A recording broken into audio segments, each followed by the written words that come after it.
अस्सलाम वालेकुम दोस्तों, वेलकम टू मिर्ज़ा एंटरप्राइजेस। आज वीडियो जो है बड़ी इंटरेस्टिंग होने वाली है। आज हम जो हैं मिनी कराची के हवाले से बात करेंगे और उसके साथ साथ M9 मोटरवे के हवाले से इम्पोर्टेंट बात करेंगे। तो सारी इन्फॉर्मेशन आपको देने के लिए जो है दानियाल मौजूद है हमारे पास। ये mini Karachi of head of sales and marketing हैं और ये कि आपको सारी डिटेल्स इंशाल्लाह ये देंगे। आज मैं जो बैठा हुआ हूँ वो बैठा हुआ हूँ आप लोगों की तरफ से कि जो आप लोगों के माइंड में सवालात हैं, तो आज उनके सारे जवाबात जो हैं मैं आपके थ्रू इनसे लूँगा। तो वीडियो में हमारे साथ बने रहिएगा। अस्सलाम वालेकुम। वालेकुम अस्सलाम। कैसे हैं जनाब, आप खैरियत से हैं? अल्हम्दुलिल्लाह, अल्लाह का शुक्र। तो सबसे पहला सवाल ये है कि what is mini Karachi in one word? A vision to deliver. माशाल्लाह, nice confidence. It's not my confidence, basically it's my working and my plans which I can prove. Very good, very good. दूसरा सवाल ये है जनाब कि mini Karachi जो है क्यों शुरू हुआ? पैसे कमाने के लिए। पैसे कमाने के लिए, कमाल है। नहीं, फेक बात क्यों करूं? वी आर डूइंग बिजनेस, तो बिजनेस का सबसे मेन जो आपका मोटिव होता है वो होता है टू अर्न मनी। बट सिर्फ पैसे नहीं कमाने हैं, डिलीवरी भी देनी है, कमिटमेंट भी पूरे करने हैं, सर्विसेज भी देनी है, एक ब्रांड बनना है, एक विजन है जिसके अकॉर्डिंगली हम चल रहे हैं। मैं तो डर गया, आपने जैसे ही बोला पैसे कमाने के लिए। मैंने कहा पैसे कमा रहे हैं, मेरे खुद इतने इसमें इन्वेस्टर लगे हुए हैं, बहुत सारी चीज़ें हैं और मुझे पूरा भरोसा है अल्हम्दुलिल्लाह। और इस प्रोजेक्ट पे आपने माशाल्लाह ये बात बोली, मैं तो पहले डर गया। नहीं, डरा नहीं रहा, मैं सच बात कह रहा हूँ। अगर मैं एक बिज़नेस स्टार्ट कर रहा हूँ, कोई भी बंदा बिज़नेस करता है, हाँ अब ये हमेशा दो रास्ते होते हैं, ये आप पे डिपेंड करता है आप कौन सा रास्ता ले रहे हैं। तो रास्ता इंशाल्लाह ताला सही लिया है, टाइम पे डिलीवर करेंगे। वो मेरा एक्शन जो मैं अभी तक काम कर चुका हूँ वो आपको वाज़े करेगा। बेशक बेशक, ऐसा जैसे कि अभी वीडियोस में हमने सारे देखा है जो अपडेट चल रही है माशाल्लाह अल्हम्दुलिल्लाह। अच्छा, तो ये बताइए लोगों को कि इसकी लोकेशन जो है ज़रा वाज़े बताइए। ये मेन बिजार इंटरचेंज पर आ रहा है आपका, बहरिया 2 से चंद मिनटों की ड्राइव पर है, between Bahria 2 and Nooriabad. M9 motorway, obvious ही बात है। ठीक है जी, ठीक है। अच्छा, तो ये बताइए कि आपने अभी M9 का जिक्र किया, तो अभी मिनी कराची को अभी फ़िलहाल छोड़ें, आप मुझे बताएं पहले कि फ्यूचर क्या है M9 का? I think it's a very bright future. Bright future, how you can prove it? नहीं, बिल्कुल ब्राइट फ्यूचर है और मैं आपकी बात बता भी सकता हूँ। इस वक्त अगर आप M9 क्या M10 ले लें, नेशनल हाईवे ले लें, जितने भी कराची के आउटस्कर्ट एरियाज हैं, कंस्ट्रक्शन इंडस्ट्री की सबसे ज़्यादा ट्रेडिंग, सबसे ज़्यादा मार्केट वही है। जितने बड़ी ब्रांड्स हैं ऑलमोस्ट वो कोई ना कोई प्रोजेक्ट किसी न किसी इन M9 M10 या इन एरियाज में लेकर आ रही हैं। जहाँ तक बात रही M9 की, इस वक्त अगर आप कराची से चलें तो नूरियाबाद तक कंटिन्यूस प्रोजेक्ट आ रहे हैं और एक छोटा सा 100 एकड़ का भी प्रोजेक्ट होता है तो वो मिनिमम भी 1.5 बिलियन का ग्रॉस बनता है। एक एकड़ में 20 प्लॉट होते हैं, आप कैलकुलेट कर सकते हैं 10-12 लाख से भी। मैं कमर्शियल वगैरह को तो कैलकुलेट ही नहीं कर रहा हूँ। और जितने भी प्रोजेक्ट हैं उनमें से मिनिमम भी वो तमाम प्रोजेक्ट्स की बात करूँ कोई 150-200 क्या उससे बड़े ही हैं। 100 एकड़ का तो कोई शादिर और नादिर कोई प्रोजेक्ट होगा। तो आप सोच सकते हैं जब इतनी बड़ी तादाद मतलब क्वांटिटी में काम हो रहा है, इतने बिल्डर्स काम कर रहे हैं, तो ऐसा कैसे हो सकता है कि उस चीज़ का फ्यूचर ही ना और इतने सारे लोग इन्वेस्टमेंट कर रहे हो। वहाँ पे कमांडर मौजूद है, आपका गुलमोहर है, DHA है, बहरिया है, फिर बहरिया 2 आ रहा है, साइमा मिड टाउन है और भी बहुत सारे बिल्डर्स हैं। तो मैं शॉर्टली बता रहा हूँ 7 वंडर सिटी और ये सारे और भी। इसके अलावा और भी चीज़ है, अभी तो शायद आप लोगों के इल्म में ना हो, लेकिन ज़ाहिर है हम लोग तो मार्केट में मौजूद हैं। पता है बहुत सारे ऐसे भी मेरे जानने वाले हैं जिन्होंने सिर्फ ज़मीनें लेके रखी हैं, जो कई कुछ वेल नोन नेम्स हैं कराची के। फिर आप जहाँ सिर्फ हैंड टू माउथ मतलब लाइफ स्टाइल होने वाले, वहाँ पर क्लब्स और आपके रिजॉर्ट्स नहीं आते। कुछ नामवर रिजॉर्ट्स और क्लब्स की जगहें भी मौजूद हैं जो इन फ्यूचर वहाँ पे लॉन्च होंगी। हमने सही कह रहे हैं, 1 मिलियन से ज़्यादा जो है वहाँ पे लोग ऑलरेडी नूरियाबाद में आबाद हैं जैसा कि। बिल्कुल आप सही कह रहे हैं, ऑलमोस्ट 1 मिलियन के करीब की आबादी होगी। नूरियाबाद चैम्बर ऑफ कॉमर्स है वो, खैर वो तो एक अलग चीज़ हो गई। राइट नाउ हम M9 की आबादी की बात कर रहे हैं, तो उसके लिए मैंने आपको बताया कि इतने ज़्यादा प्रोजेक्ट्स हैं तो क्या फ्यूचर होगा। अच्छा, ये जो सारी आपने बातें की, अब ये तो आप सिर्फ बिल्डर्स की जो है ना मार्केट बना रहे हैं, ये उन लोगों का सवाल है, ठीक है। तो उनकी तरफ से मैं पूछ रहा हूँ आपसे कि ये तो सिर्फ आप बिल्डर्स की मार्केट बना रहे हैं, ठीक है। मुझे ये बताएं इसमें बेनिफिट क्या है पब्लिक को? नहीं, बिल्कुल बेनिफिट होगा, रिटर्न ऑन इन्वेस्टमेंट भी है, कैपिटल गेन भी होगा। आप सिर्फ हम बिल्डर्स मार्केट नहीं बना रहे कि प्रोजेक्ट लेकर बैठ गए, उसके अलावा जो चीज़ें जो कैलकुलेट की जा सकती हैं। मनी रजिस्ट्री बन रहा है, DRHS को आप देखें जब वो बना नहीं था, उसके बनने के बाद उसका क्या इम्पैक्ट रहा, तो हाउस के पास की सोसाइटी है, मालिक वगैरह की वहाँ की वैल्यू क्या हो गई। और मनी रजिस्ट्री की आप प्लानिंग देखें तो इसकी प्लानिंग ये डिफेंस जो मेन आपके हाई एंड की सोसाइटी से कई बातों से कनेक्ट कर रहा है। फिर इसमें 6 इंटरचेंजेस हैं जो आपका सारा फसल को कनेक्ट कर रहा है, जो कि आपका बिजनेस सेक्टर हो गया, तमाम बड़ी ब्रांड्स का ऑफिस वहाँ पर ऑलमोस्ट है। फिर उसके बाद एयरपोर्ट के नज़दीक जो उतर रहा है, फिर आपकी वर्किंग क्लास के लिए आपका मेमन बोर्ड को कनेक्ट कर रहा है। तो आप इसका इम्पैक्ट कैलकुलेट करें, जब आपका एयरपोर्ट किसी जगह से करीब हो जाता है उसकी वैल्यू क्या होती है। फिर जब कोई ना कोई प्लानिंग तो होगी कि आपका ये अचानक से इतनी तेजी से हमारी रेंज पे लॉन्च हुआ है कि आपका हाई एंड की सोसाइटी मतलब डिफेंस से लेके सारा रिजल्ट सबको कैलकुलेट आपका कनेक्ट करेगा, तो उसका क्या इम्पैक्ट आएगा यू कैन कैलकुलेट। आपकी बातों से तो ऐसा लग रहा है जैसे सोना ही सोना है, जैसे आज 1 रुपया इन्वेस्ट करें और कल को लाखों रुपए बंदा कमा ले। और ये तो मुझे ऐसा लग रहा है कि आप सिर्फ जो है मलिर एक्सप्रेस वे पे डिपेंड कर रहे हैं। सिर्फ मलिर एक्सप्रेस वे पे डिपेंड नहीं कर रहा, और हरगिज मैंने ये नहीं कहा कि 1 रुपया लो मशीन है जादू 2 रुपये, इट्स अ प्रोसेस, टाइम लगता है, उसकी भी मैं अभी आपको थोड़ा सा ब्रीफ कर दूँगा। मुझे आप ये बताइए कि जैसे आज मैं एक चीज़ पे 1 रुपया इन्वेस्ट करता हूँ, तो मुझे कल को लेट सपोज एक मिसाल है, मुझे 10 लाख का मैंने एक प्लॉट खरीदा। आपको फ्यूचर क्या लगता है इसका, क्योंकि आप तो M9 पे जो है माशाल्लाह एक्सपीरियंस है आपको काफ़ी चीज़ों का, तो M9 पे आपको इन फ्यूचर अपकमिंग ईयर्स के अंदर आपको क्या इंप्रूवमेंट लग रही है कि मतलब अंदाजन मल्टीप्लाई पे कितने टाइम्स जो है इसमें अमाउंट बढ़ सकता है?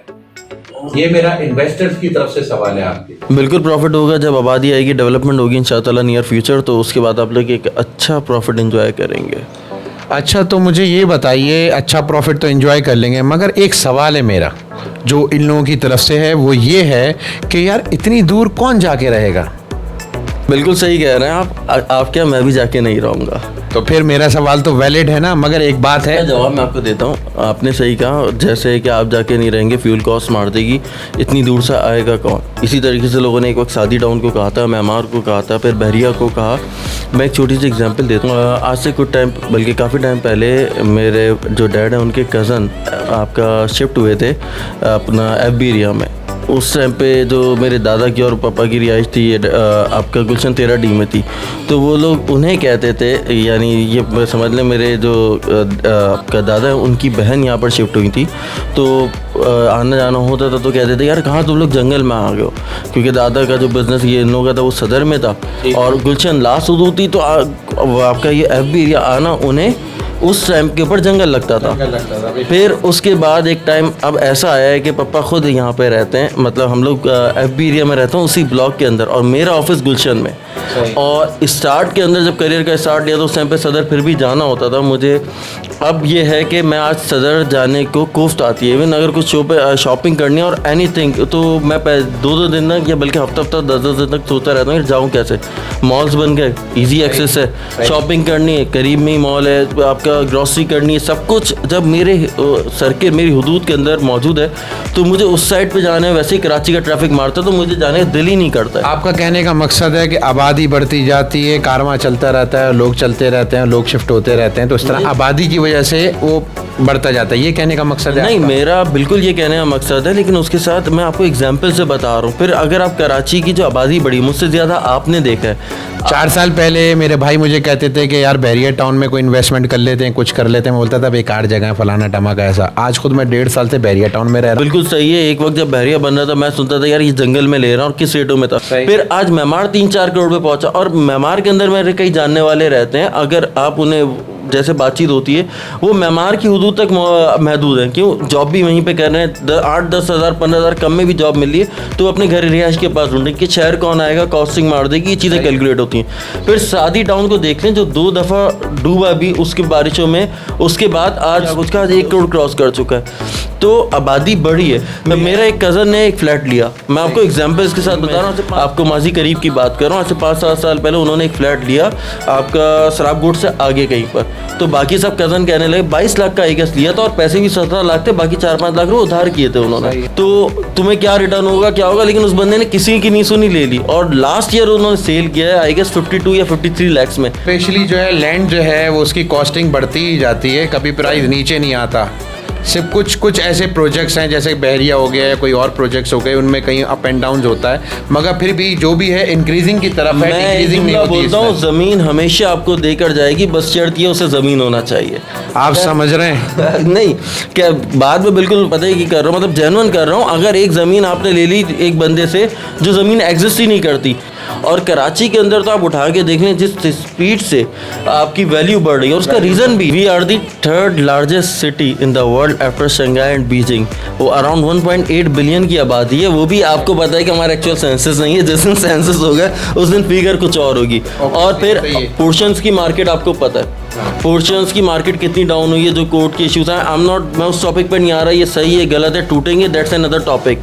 मैं मार्केट स्टडी की बात कर रहा हूँ कि अभी पोर्शंस की जो मार्केट है काफ़ी डाउन हुई है, लेकिन शहर ने बढ़ना है और बढ़ ही रहा है। शुरू तो आबादी कहाँ जाएगी, आबादी फैलेगी, जब फैलेगी तो फिर लोग परचेजिंग कर रहे हैं, और जैसे जैसे आबादी बढ़ेगी कारोबार भी आएगा, बिकॉज आबादी और कारोबार ये दोनों चीज़ें डायरेक्टली प्रोपोर्शनल हैं। आबादी बढ़ रही है और कराची की तो बहुत तेज़ी से बढ़ रही है।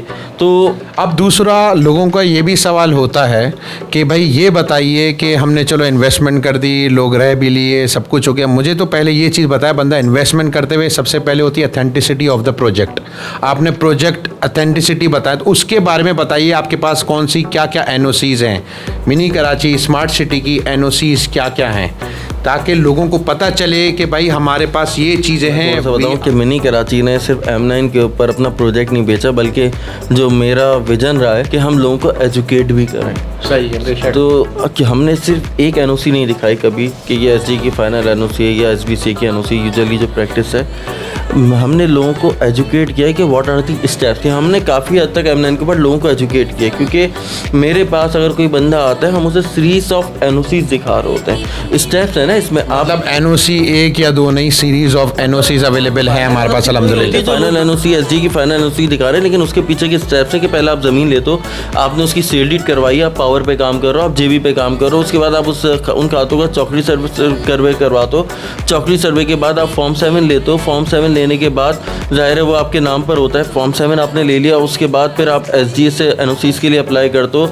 एसबीसी के अप्रूवल हैं, यूटिलिटीज़ के अप्रूवल हैं, उस पर एसएसडीसी का कनेक्शन है, हैस्को का कनेक्शन है, वो आप लेते हैं, वो ले लिया। फिर एसजी की फाइनल एनओसी आती है जो वो आपकी मौजूद है, फिर उसके बाद एसबीसी की एनओसी फॉर सेल होती है जो सबसे लास्ट में आती है। बेशक। तो ये पूरे स्टेप्स हैं जो आपको लेने पड़ते हैं। तो मतलब आप ये चाह रहे हैं कि मैं एज अ क्लाइंट बन के जो है इन्वेस्ट करूं इस प्लॉट के अंदर, इस प्रोजेक्ट के ऊपर पूरा ट्रस्ट करूं।